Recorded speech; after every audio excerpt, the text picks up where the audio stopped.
Bonjour à tous et bienvenue à notre session live hebdomadaire Digital Africa.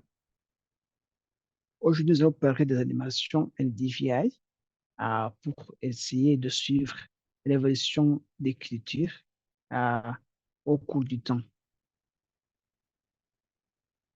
Comme vous le savez, moi, je suis Joseph Chimire, je travaille pour DiAfrica. Si je commence avec l'histoire, DiAfrica est là pour fournir des données pré-traitées aux utilisateurs, que ce soit dans la société privée, dans les ONG, pour le gouvernement et pour les académiciens, pour qu'ils passent directement en analyse. On a beaucoup de données. On a essayé d'analyser beaucoup de phénomènes en commençant par l'agriculture et la sécurité alimentaire, les sous-anneaux et risques d'inondation, dégradation des terres, l'urbanisation, l'érosion côtière et ainsi de suite. L'accès à nos données est très facile. On a mis en place beaucoup d'interfaces, surtout les cartes d'Africa, que nous appelons d'Africa Map, qui est une interface très facile à manier. Vous n'avez que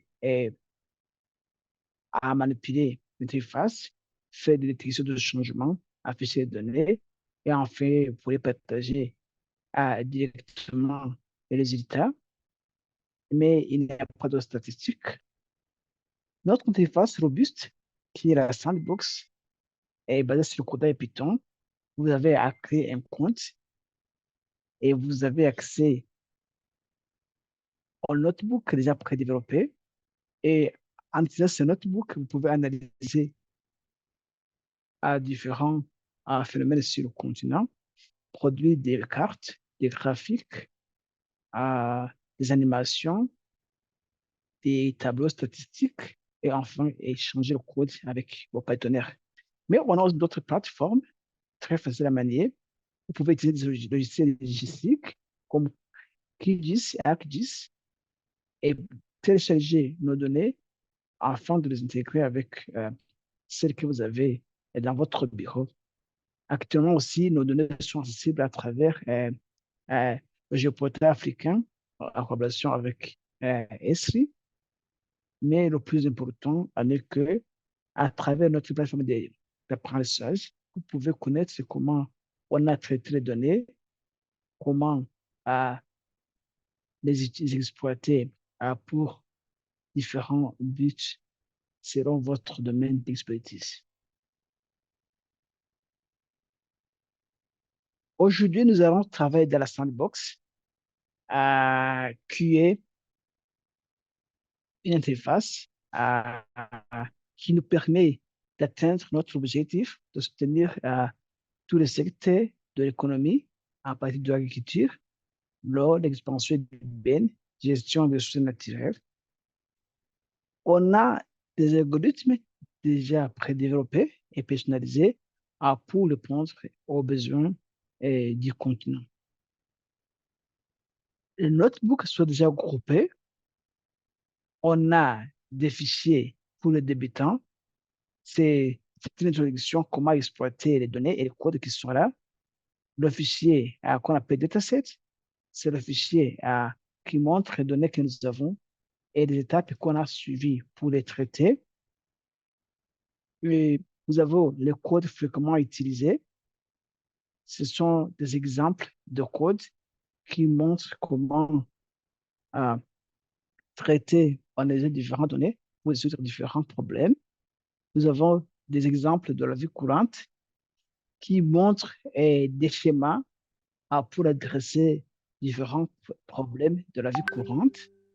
Et nous avons des données supplémentaires qui sont des données euh, qui ont été partagées par nos partenaires et nous jugeons très important de les mettre à disposition de nos utilisateurs pour qu'ils puissent les intégrer avec les données propres à nous ou bien avec les données propres aux institutions ou au gouvernement. Les outils, ça montre le code des applications et outils d'analyse. Et enfin, vous pouvez avoir des cas d'application où vous pouvez avoir accès euh, au code qui ont été développé par des utilisateurs et au beau de les partager avec l'équipe. Soit vous pouvez les dupliquer dans votre région ou soit les partager, les améliorer pour avoir plus des étapes plus fiables. Aujourd'hui, nous allons parler de l'animation NDVI. Euh, c'est un produit très important pour la surveillance des activités agricoles à travers le continent africain, parce que les Sud-Africains travaillent sur le continent africain seulement. Et aussi, le produit ou l'approche nous permet de prévoir ou bien de donner des alertes précoces euh, pour faire face aux défis liés à la sécurité alimentaire sur le continent. Dans cette session, on va exploiter différents notebooks, comment générer des animations et des VI, comment les visualiser dans le temps et l'espace, comment combiner la moyenne d'un DV, l'indice de végétation par différence numérisée et les anomalies qui sont liées. On va aussi apprendre à comment générer les mêmes animations pour les précipitations mensuelles et les anomalies plus géométriques. Et pourquoi? Parce que ces animations vont nous permettre de comprendre l'aspect, le changement de l'espace et le temps. Quand on va combiner deux valeurs moyennes et des anomalies, c'est-à-dire valeurs de pluviosité et la valeur de végétation par différence numérisée, on va évaluer l'aspect saisonnier et interannuel du temps. Bien sûr, compléter cela avec des images spatiales, ça va améliorer l'interprétabilité des données d'observation de la Terre. Le schéma, c'est bien sûr choisir votre nom de titre, réaliser le produit de Africa que nous appellerons NDVI moyen et anomalie, mean NDVI and anomalies. Bien sûr, on va travailler sur les zones cultivées parce qu'on va se concentrer sur l'écriture. On va générer une animation avec un DVI. Enfin, on va générer une animation avec des précipitations. Bien sûr, c'est un outil robuste pour informer des activités et de lutte contre le changement climatique. Comme je vous le disais, cette animation, ça c'est l'exemple des zones cultivées à Madagascar. Cet exemple va nous permettre de combiner la carte de végétation par différence numérisée, la moyenne des nids de végétation par différence numérisée, et bien sûr les anomalies qui y sont liées. Et vous voyez que ces anomalies, euh, le mois de juin et à décembre, semblent plus ou moins sèches. Si vous suivez les anomalies ici, même la courbe ici en haut. Bien sûr, l'animation, bon, c'est une veille moyenne dans l'espace, mais aussi dans le temps, parce que ça combine l'espace et le temps euh, pour des zones cultivées.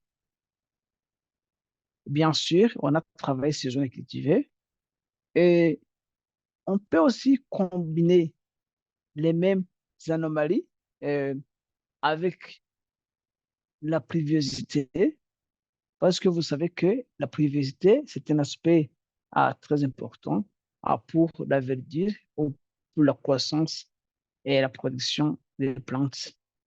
Et bien sûr, la pluviosité, on a utilisé des données CHIPS, qui sont des données globales de précipitation. Et vous savez, cette analyse est très importante. Ça peut nous aider à évaluer la production agricole au cours d'une année donnée. Et bien sûr, ça peut alimenter le système d'alerte précoce et de prévision si la production agricole et la sécurité alimentaire, à, soit au niveau local, à l'échelle nationale, à l'échelle régionale et aussi à l'échelle continentale. Mais on peut aussi faire des animations avec les précipitations. Les étapes, elles semblent plus ou moins les mêmes à partir du temps d'étude, des zones d'étude. Et bien sûr, c'est les données de pluviosité, interpolation des données, générer des graphiques, générer de précipitation, échantillonner des données et bien sûr, à définir les axes et exécuter des animations. Ça, c'est l'exemple de chute Victoria Waterfalls en Ouganda.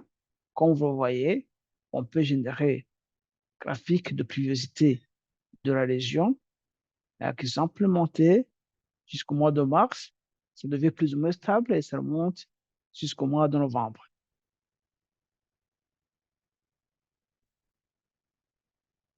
Si vous le voyez, avec notre notebook, on peut combiner cette carte en vraie couleur de notre zone d'étude avec l'évolution de la pluviosité et des précipitations et au cours des années. Ça symbolise toujours, même graphique, c'est une information très importante, comment ça évolue au cours des années. Mais on peut combiner l'image en vraie couleur, l'évolution de couverture du sol, avec l'évolution de la pluviosité au cours des années, et enfin, avec les anomalies au cours des années. Ça veut dire que, vous voyez que l'année, je dirais, 2001-2002 ont été caractérisées par une faible pluviosité dans la région et bien sûr des anomalies plus ou moins prononcées comparées aux autres années de la région. On peut aussi comprendre l'anomalie mensuelle qui est dérivée du service NDVI et anomalie qu'Aide Africa a développé pour chaque mois. Ainsi, on peut comparer la moyenne mensuelle avec l'état de référence à long terme mesuré pour le mois sur la période d'à peu près à 40 ans ou 44 ans même, que nous appelons NDVI climatologie. Bien sûr, les étapes sont plus ou moins les mêmes. Chargement des données, après notre type de données, utilisation de la fonction, visualisation de la moyenne NDVI et les anomalies standardisées, traçage de la courbe phénologique, les terres cultivées, extraction de la moyenne d'indices de végétation par différents normalisés et les anomalies mensuelles pour les choses sélectionnées. Et par après, on va comparer l'indice de végétation par différents normalisés moyens aux conditions observées pour les années précédentes. Ici, on va travailler sur une zone agricole du Cap occidental en Afrique du Sud. Ensuite, on a un système d'irrigation qui est entouré par des cultures pluviales.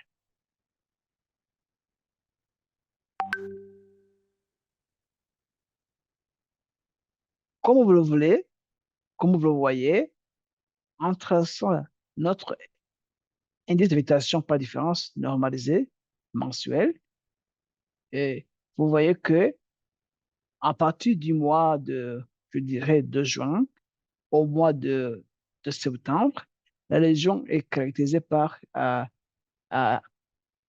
une grande concentration en chlorophylle, c'est-à-dire que la végétation est en pleine croissance dans notre région. Si on essaie de mettre ça sur un graphique, vous voyez que les mêmes mois, à partir de juin, juillet jusqu'à septembre, vous voyez que l'ONDV atteint le pic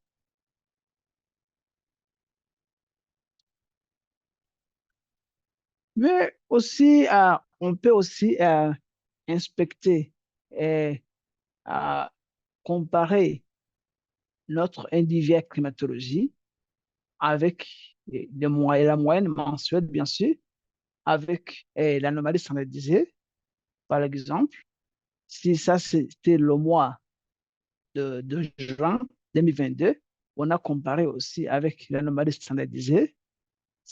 Ça va nous informer sur les régions qui ont été caractérisées par une grande anomalie à comparer aux autres. Et vous voyez que cette région a, a plusieurs régions, par exemple, cette région en vert, et comparé, pas plus d'anomalies, comparé à d'autres régions en gris foncé.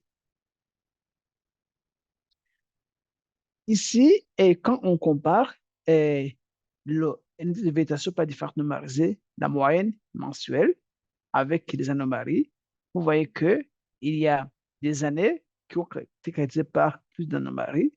Par exemple, si vous voyez l'année 2017, ça a été caractérisé par plus d'anomalies. Mais par exemple, si vous voyez l'année 2020, pas plus d'anomalies, même pour l'année 2023.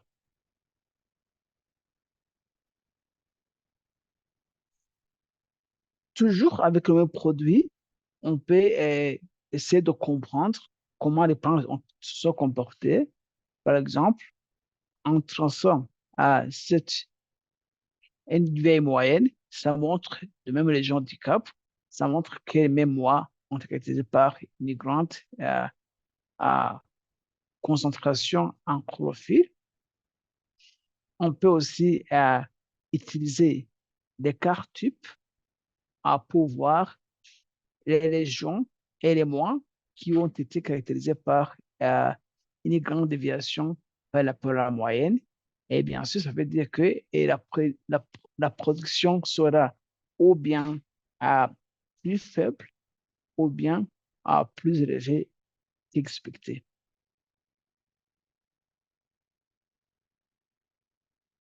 Ici aussi, on peut faire une comparaison de traçage de courbe à d'un niveau climatologie.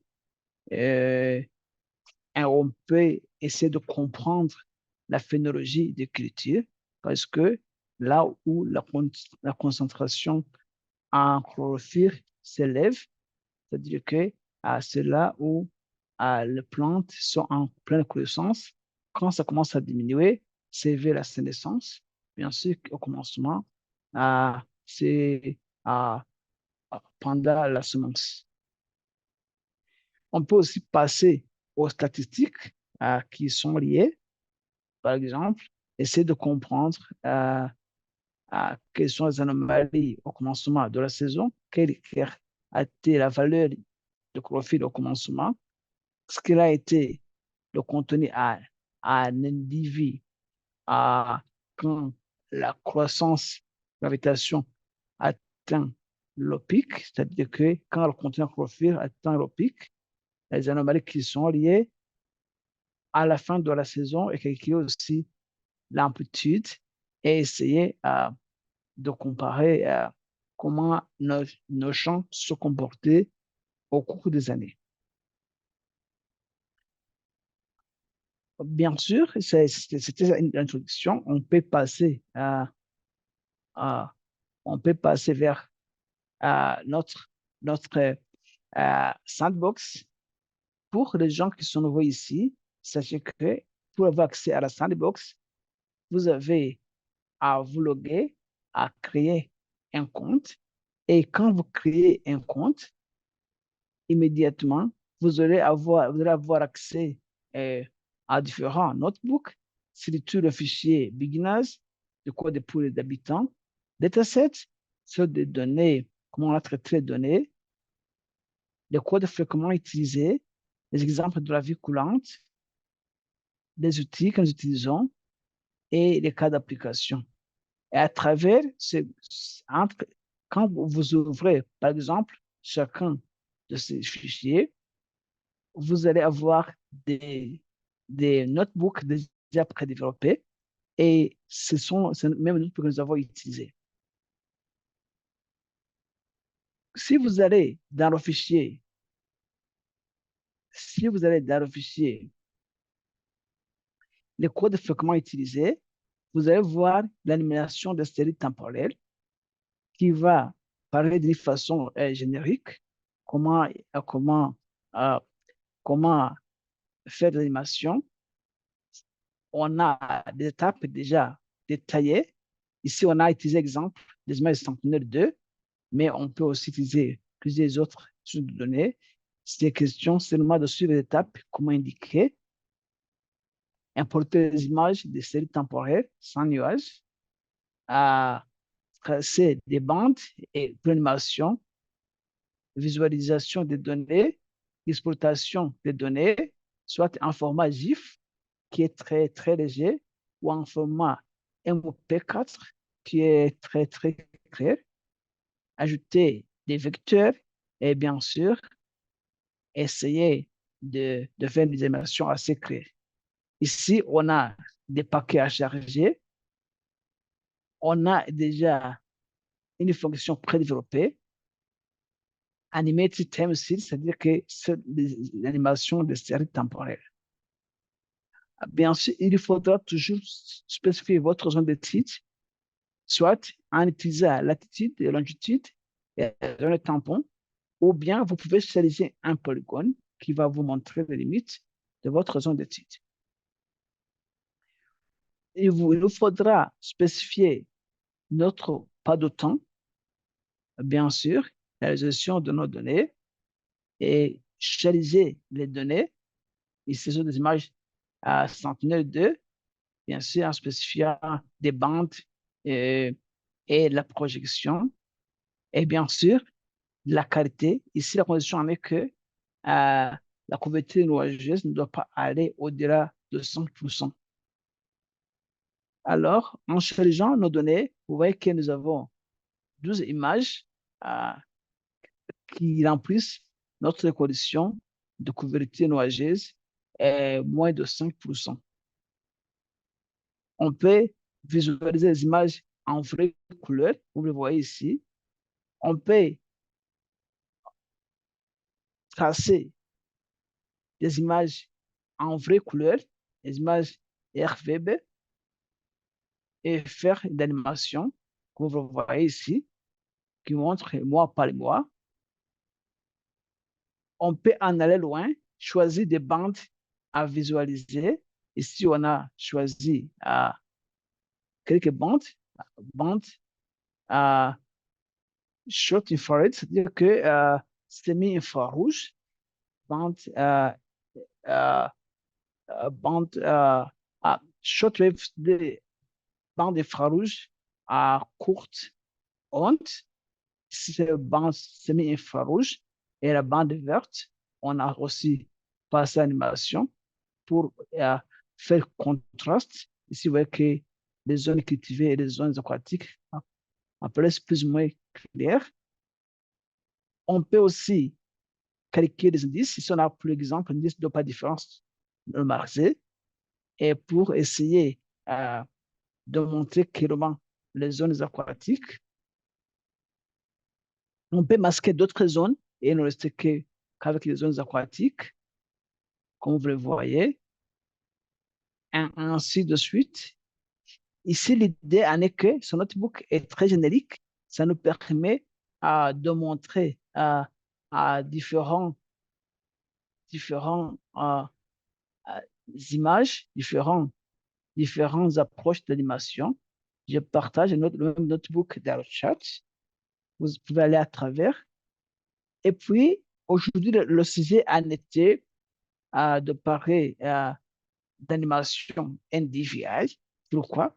Pour informer l'évolution des cultures au cours du temps.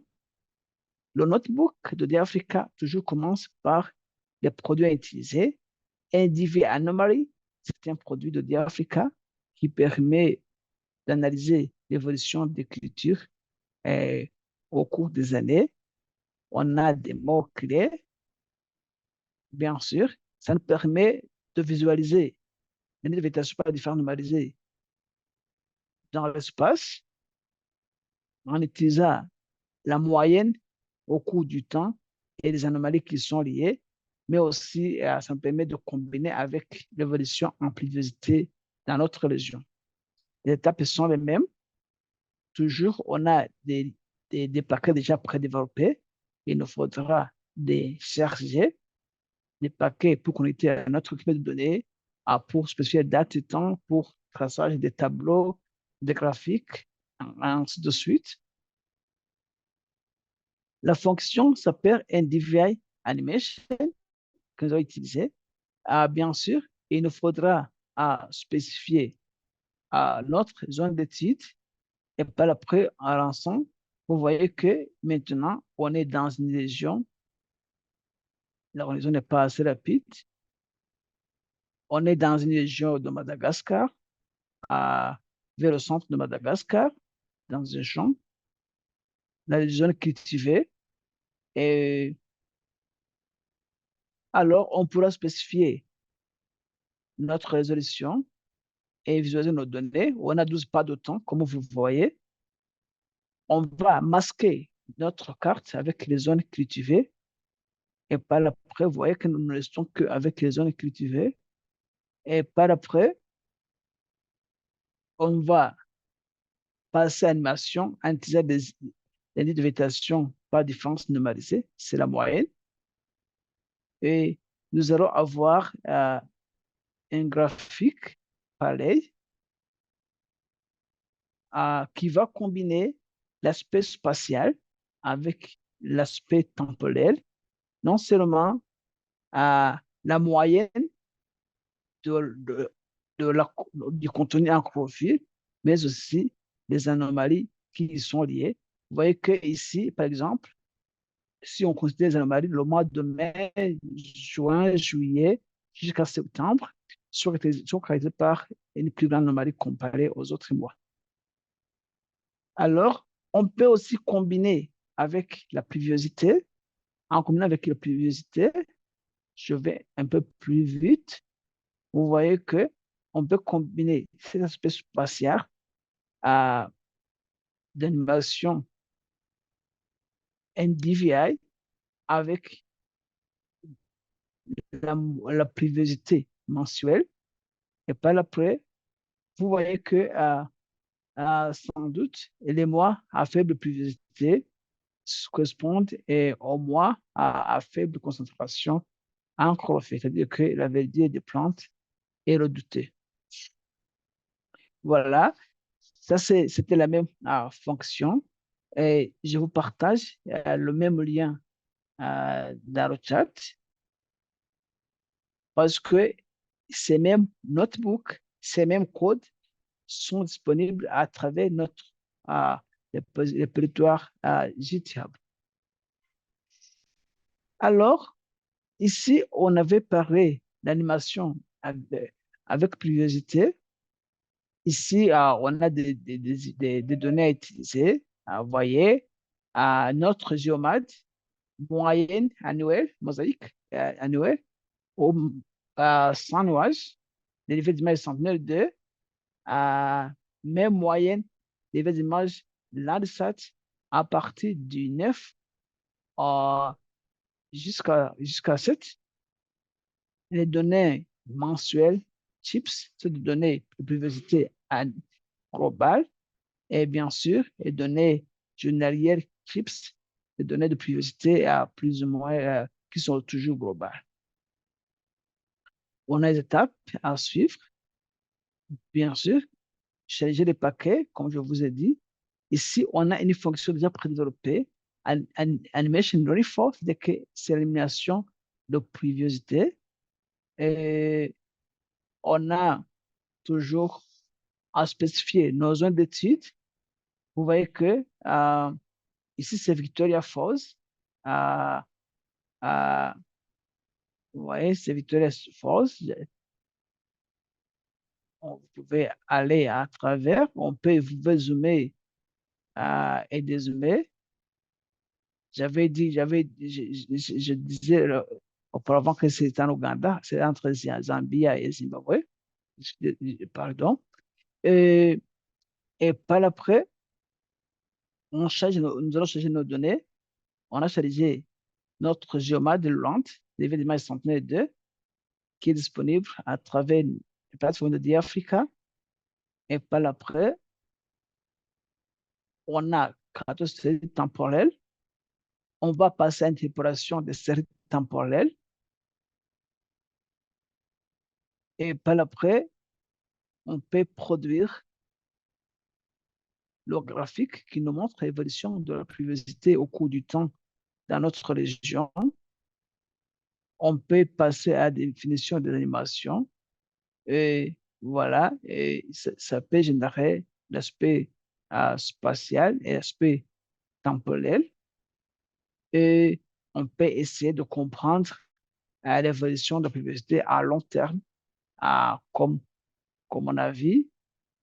Et par après, vous voyez, on peut combiner l'aspect spatial d'occupation de couverture des terres avec l'évolution de la pluviosité, moyenne annuelle de pluviosité, et en fait, les anomalies qui y sont liées. Et je vous partage aussi le même notebook dans le chat.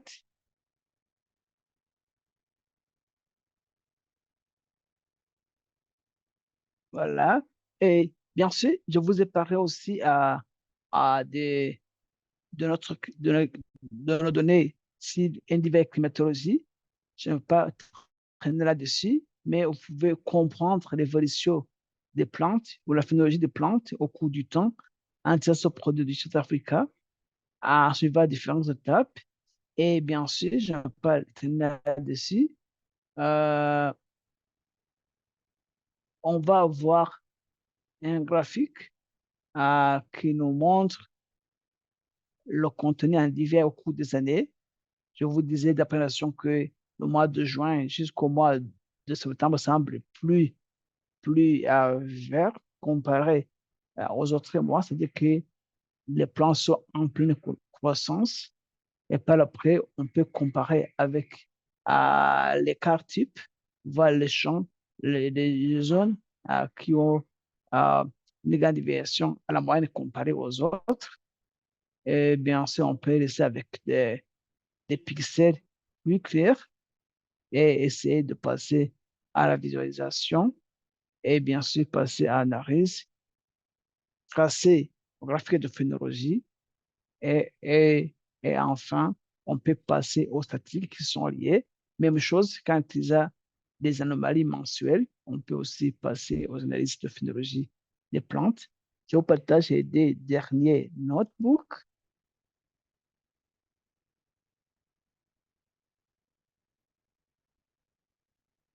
C'est bien dans le chat. Et si je reviens à notre présentation,